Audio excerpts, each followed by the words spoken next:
ঝিনাইদহে জামায়াত নেতা পান্না গুম খুনের কাহিনী ফের আলোচনায়।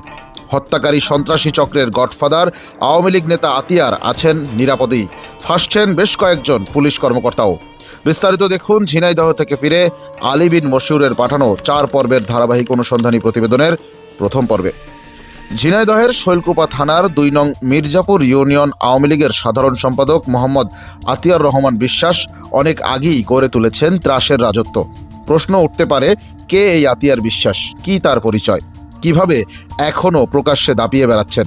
নানান অপকর্মের মূল হোতা হয়েও এখনও কিভাবে তিনি ধরছোঁয়ার বাইরে?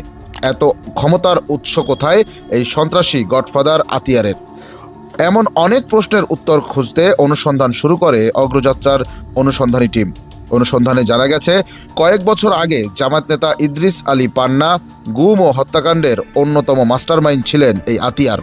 অনুসন্ধানে জামায়াত নেতা পান্না গুমের ঘটনায় জড়িত আরও অনেকের নাম উঠে আসছে। জামায়াত নেতা পান্নাকে হত্যা করা হয়েছে দাবি করে গত 1 নভেম্বর ঝিনাইদহ জেলা ম্যাজিস্ট্রেট আদালতে হত্যা মামলা দায়ের করে পান্নার পরিবার। মামলার আসামি করা হয়েছে তৎকালীন ঝিনাইদহের সহকারী পুলিশ সুপার সহ বেশ কয়েকজন পুলিশ কর্মকর্তাকে।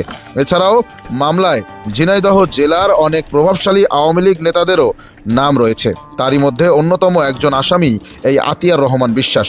তার বিরুদ্ধে অসংখ্য হত্যাসহ ভয়াবহ সব দুর্নীতি, সন্ত্রাসী ও মাদকের সাথে সম্পৃক্ততার অভিযোগ রয়েছে আগ থেকেই।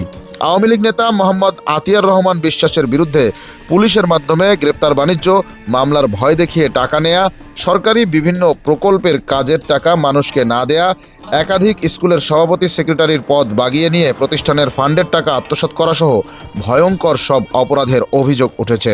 অনুসন্ধানে আরও জানা গেছে, মাঠের সামান্য কামলা থেকে কোটিপতি হয়েছেন আতিয়ার।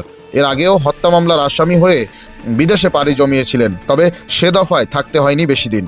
2 নং মির্জাপুর ইউনিয়ন আওয়ামী লীগের সাধারণ সম্পাদক পদ বাগিয়ে নেয়ার পরে আর পেছনে ফিরে তাকাতে হয়নি এই আওয়ামী লীগ নেতাকে।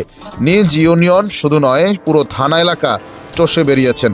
থানা ইউনিয়ন এলাকায় এমন কোনো অপকর্ম নেই যা এই আতিয়ার বিশ্বাস করেননি, এমনই তথ্য উঠে আসছে অগ্রযাত্রার অনুসন্ধানী টিমের কাছে।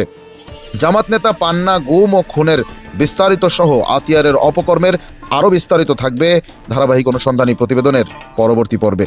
চোখ রাখুন অগ্রযাত্রায়।